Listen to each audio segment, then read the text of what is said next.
Hello everyone. Have you ever wondered how the JavaScript code you write gets executed in a web browser? It's all thanks to the JavaScript Runtime, which is an environment that provides all the necessary components to use and run a JavaScript program. In this lecture, we will learn what the JavaScript Runtime is, its components, and how it works. JavaScript Runtime is an essential environment that provides all the necessary components to execute a JavaScript program. When we write JavaScript code, it is executed in the browser's JavaScript runtime, which is composed of several critical components. Let's understand using Chrome browser as an example. The JavaScript engine is the core component of the runtime that executes the JavaScript code.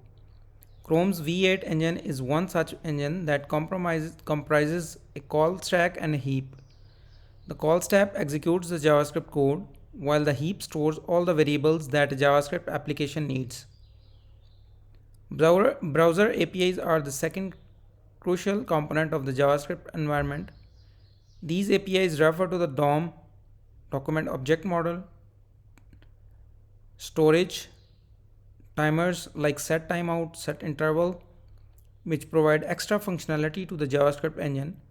Although they are not part of the JavaScript language, all these web APIs are provided by the browser.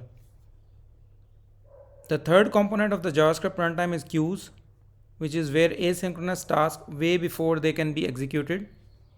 These queues help the JavaScript runtime to manage multiple tasks and maintain a proper order of execution. Finally, the event loop is responsible for ensuring that the asynchronous tasks are executed in the right order. It keeps on running continually to monitor the state of the call stack and the tasks in the queues and assigns tasks to the call stack based on their order. In conclusion, the JavaScript runtime is a complex environment that consists of several components working together to execute JavaScript code. While JavaScript engine is an essential component, it is not sufficient to execute the JavaScript code. The browser still needs the entire JavaScript runtime to execute it properly. Thank you very much.